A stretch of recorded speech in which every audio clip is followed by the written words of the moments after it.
I've watched this pattern repeat for years, and it always starts the same way. Someone adds magnesium because they're told it's good for the heart, good for muscles, good for sleep. They take it daily. They stay consistent. They do everything right. And yet, weeks turn into months, sometimes years, and the results never quite show up the way they were promised.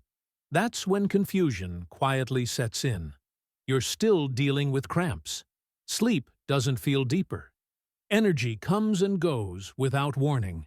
Blood pressure refuses to settle. And eventually, a simple but uncomfortable question starts forming. If I'm taking the right supplement, why doesn't my body feel supported? Here's the truth. Most people never hear explained clearly. Magnesium doesn't fail people.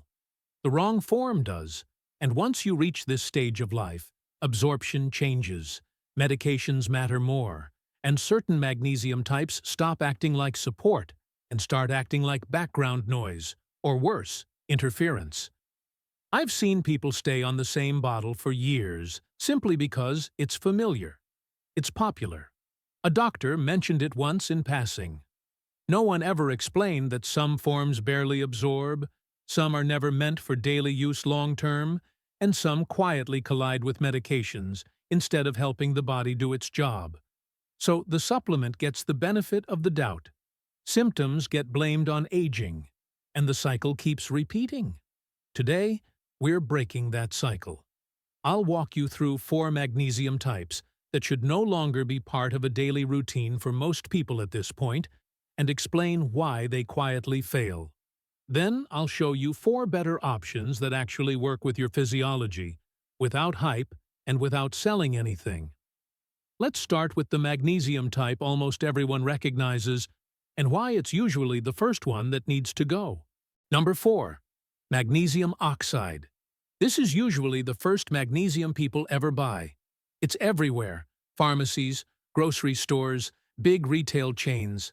It looks official, it sounds medical, and over time, people assume it must be doing something simply because it's familiar and widely recommended. Here's where the issue begins. Magnesium oxide has very poor absorption. On paper, the label looks impressive, with high milligrams and a strong-looking dose. In reality, only a small fraction of that magnesium ever makes it into the bloodstream or the cells. Most of it stays in the digestive tract, where it behaves far less like a nutrient and far more like a laxative. That's why so many people taking magnesium oxide experience loose stools, bloating, or unpredictable digestion.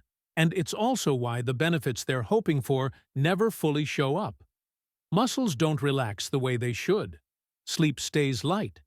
Cramps return again and again. The magnesium simply isn't reaching the systems it's meant to support. What makes this especially confusing is how easy it is to misread what's happening. You see a high number on the label and assume more means better. You assume digestive discomfort is just your body adjusting. In reality, the body isn't adjusting. It's signaling that this form isn't being used efficiently anymore. I've seen people stay on magnesium oxide for years because it feels safe and routine. They think, I'm already taking magnesium, so that can't be the issue. Meanwhile, they remain functionally deficient because absorption matters far more than dosage, especially at this stage of life. Magnesium oxide isn't dangerous in a dramatic sense. It's more subtle than that. It's misleading. It creates the impression that you're supporting your body while quietly failing to deliver meaningful benefit. Over time, that false reassurance keeps people stuck in the same cycle. If magnesium oxide is what you're taking right now, consider this a sign that your routine may need updating. Not because magnesium isn't important, but because this particular form rarely fits a daily support plan anymore. And if poor absorption sounds frustrating, the next magnesium type creates a different kind of problem altogether. One that slowly trains the digestive system to depend on it instead of working on its own. Number 3. Magnesium hydroxide. Long-term use. Marketed as mild and reassuring, magnesium hydroxide earns trust Because it creates an effect you can feel. Digestion speeds up. Discomfort fades. The body responds quickly. That immediate feedback convinces many people it's helping, even supporting their system. The issue is what that response actually means. Magnesium hydroxide doesn't work by nourishing cells or restoring balance. Its primary action is pulling water into the intestines. That's why it can be useful for short-term relief. But when a form of magnesium works mainly by forcing a reaction, it stops acting like a nutrient and starts functioning like a crutch. Over time, the digestive system adapts. Instead of regulating itself, it begins to wait for stimulation. Regularity becomes dependent on the supplement, not on healthy gut signaling. What feels like support slowly weakens the body's ability to function naturally. There's another piece many people miss. Because magnesium hydroxide isn't absorbed efficiently, very little of it reaches muscles, nerves, or the cardiovascular system. People often respond by taking it more often or increasing the dose, assuming the problem is quantity. In reality, the problem is purpose. This form was never designed for daily nutritional support. I've seen this pattern repeat. Someone starts using it occasionally, then regularly, then automatically. Months later, they're dealing with low energy, inconsistent hydration, and a vague sense that something feels off. The supplement rarely gets questioned because it's been part of the routine for so long. Magnesium hydroxide isn't problematic because it's harsh. It's problematic because of the signal it sends. Instead of encouraging the body to regulate itself, it teaches it to wait for external pressure. If this form has become part of a daily habit, the solution isn't to take more. It's to recognize that long-term support should strengthen your system, not replace its natural function. Dependency is one problem. What comes next is more serious. Magnesium that interferes with medications people depend on to stay stable. Number 2, magnesium blends that interact with medications. What makes magnesium blends risky isn't any single form. It's the combination and how little attention is paid to what happens when those combinations meet prescription medications. These products are often marketed as complete or advanced. Multiple magnesium forms in one capsule. Higher milligram numbers, broader promises. What rarely gets explained is that when several forms are combined, magnesium becomes far more likely to interfere rather than support, especially in a body already managing daily medications. Magnesium competes for absorption. It binds to certain drugs. It can quietly weaken how medications work, or intensify their effects without warning. Blood pressure medications, diabetes drugs, thyroid treatments, antibiotics. These aren't edge cases. They're common. And blends increase the chance of overlap instead of balance. I've seen people deal with dizziness, sudden fatigue, or unstable readings and never question their supplement. They assume the medication needs adjusting. They assume something else is changing. Meanwhile, the blend they added for extra support is altering how their body responds behind the scenes. The most concerning part is how subtle this can be. Interactions don't always show up as clear side effects. They show up as inconsistency. One day feels fine, the next doesn't. Nothing feels predictable anymore, and trust in your own body starts to slip. Blends also remove clarity. Labels list total magnesium without showing how much comes from each form. You don't really know what you're taking or how it fits with the rest of your routine. You're left guessing, and guessing is not how long-term stability is built. Magnesium should simplify your health, not complicate it. When a supplement adds variables instead of clarity, it stops being supportive. For many people at this stage of life, magnesium blends create more problems than benefits. And if this kind of interference sounds concerning, the final magnesium type on this list takes things a step further, overwhelming the system entirely when used the wrong way. Number 1. Magnesium sulfate, oral use.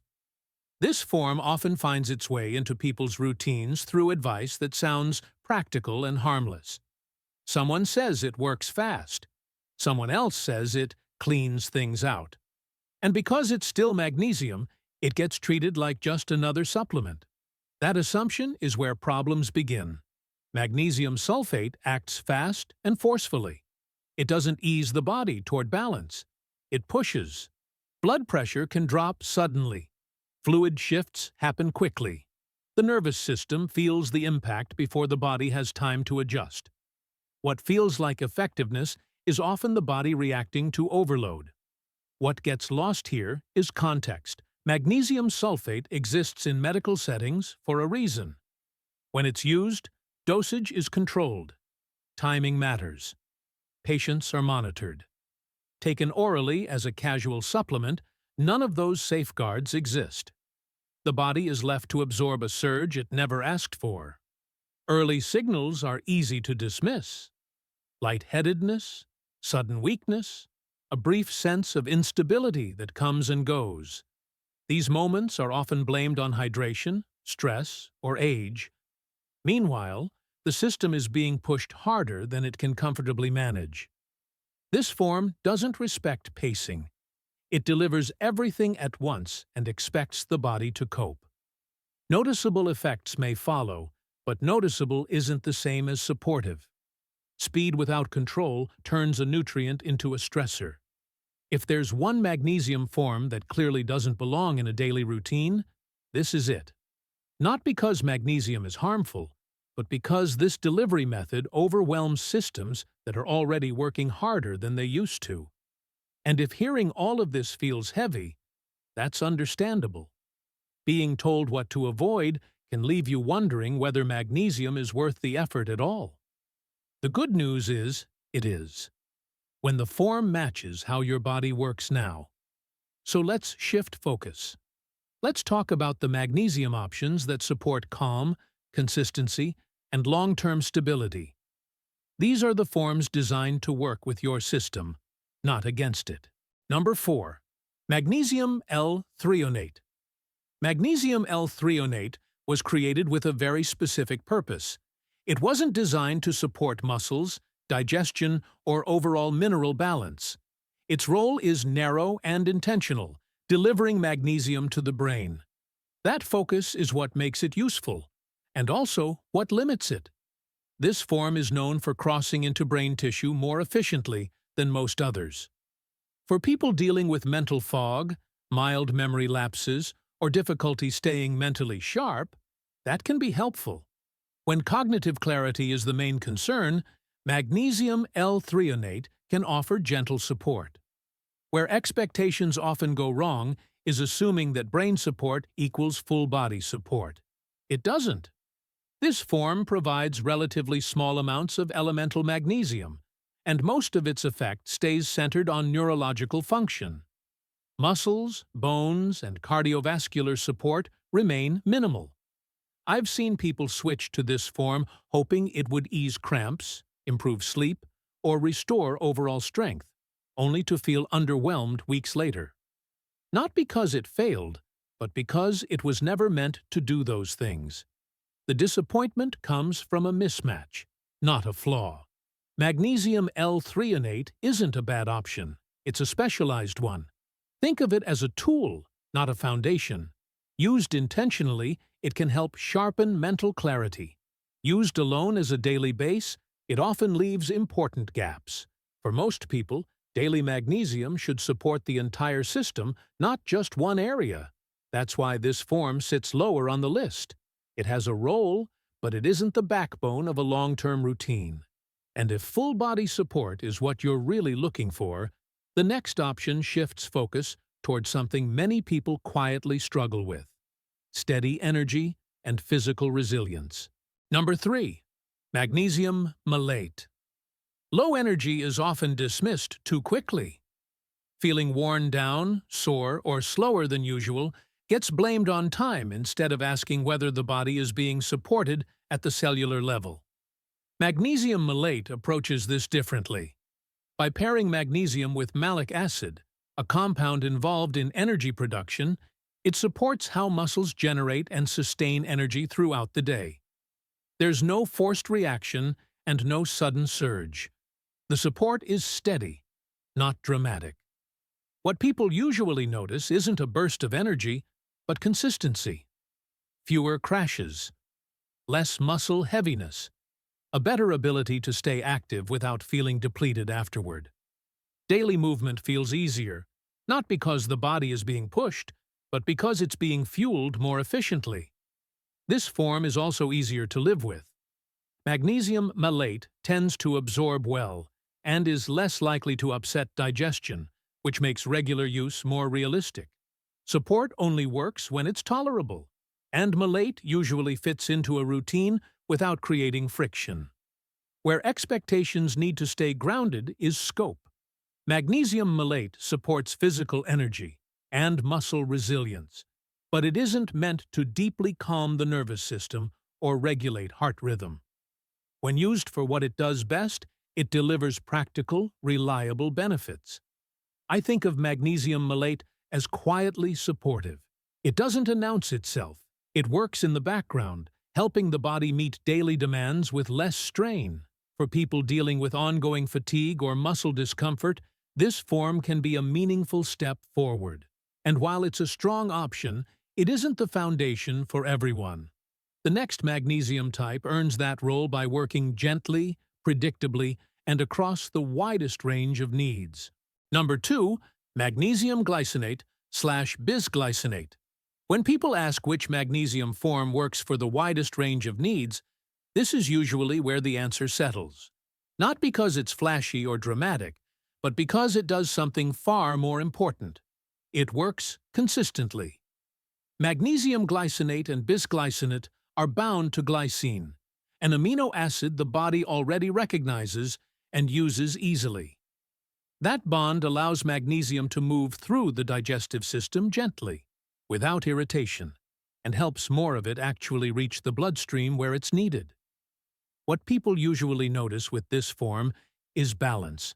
Muscles relax without feeling weak. Sleep becomes steadier instead of unpredictable.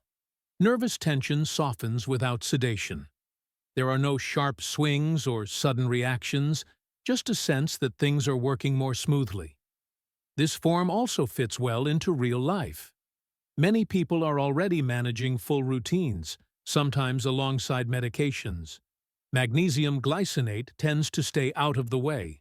It's less likely to upset digestion, compete aggressively for absorption, or create unwanted interactions. That predictability builds trust over time. Bisglycinate offers an extra layer of gentleness. With each magnesium molecule bound more securely, it often becomes the first form people can take regularly without discomfort. Consistency matters, and this is a form many people can actually stick with. What makes glycinate stand out isn't speed or intensity, it's reliability. Long-term support shouldn't demand adjustment or compensation from the body. It should feel steady, calm, and sustainable. I often think of this form as the backbone of a magnesium routine. It doesn't focus on one narrow system. It supports many, quietly and evenly. For a lot of people, this is where magnesium finally starts to make sense. Not as a quick fix, but as something that holds up day after day. And while glycinate forms a solid foundation, there's one magnesium option that deserves special attention. It supports the system people depend on most for long-term stability. And when chosen correctly, it often makes the biggest difference of all. Number 1, magnesium taurate. As health priorities change, one system quietly moves to the top of the list. The heart. Not just strength, but steadiness, rhythm, pressure, the signals that keep everything else calm and coordinated. Magnesium taurate speaks directly to that need. This form combines magnesium with taurine, an amino acid involved in cardiovascular balance and nervous system regulation. That pairing matters. Taurine helps stabilize electrical signaling and soften the stress response, while magnesium supports relaxation at the cellular level. Together, they encourage regulation rather than force. What people usually notice isn't a dramatic shift. It's steadiness, fewer palpitations, less internal tension, a sense that the body isn't constantly on edge. Blood pressure becomes easier to manage. The system feels calmer, not weaker. Magnesium taurate also fits well into long-term routines.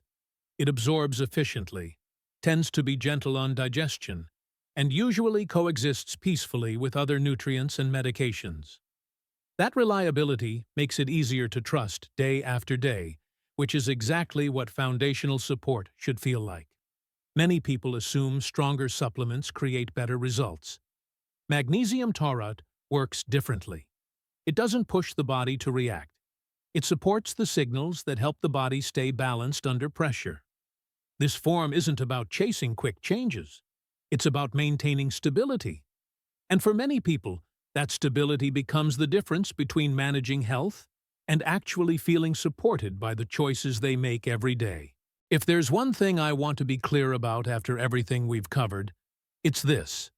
Magnesium itself was never the problem. The confusion comes from treating all forms as if they work the same way, and assuming that once something is labeled healthy, it stays appropriate forever. What you should walk away with now is clarity. You've seen how certain magnesium forms quietly stop serving the body, how some create dependency, and how others interfere in ways that are easy to miss. Just as importantly, you've seen that the right forms don't rush or overwhelm. They support, they stabilize, they work with the body instead of asking it to compensate. This isn't about taking more supplements or chasing the strongest option. It's about choosing forms that match what your body actually needs now. Absorption matters more than dosage. Consistency matters more than intensity. And stability matters more than speed. If you take one practical lesson from this video, let it be this. When a supplement creates confusion, side effects, or unpredictability, it's usually the wrong tool. When it quietly supports how you feel day to day, that's a sign it belongs in your routine. If you've been using magnesium, share which form you're taking and what your experience has been. I read the comments, and I do my best to respond and help clarify questions, because real experiences help everyone make better decisions. If this video was helpful, please give it a like. It helps the channel reach people who need this information. And if you want more clear, experience-based guidance on supplements and health decisions that actually make sense in real life, make sure you're subscribed. That's exactly what this channel is here for.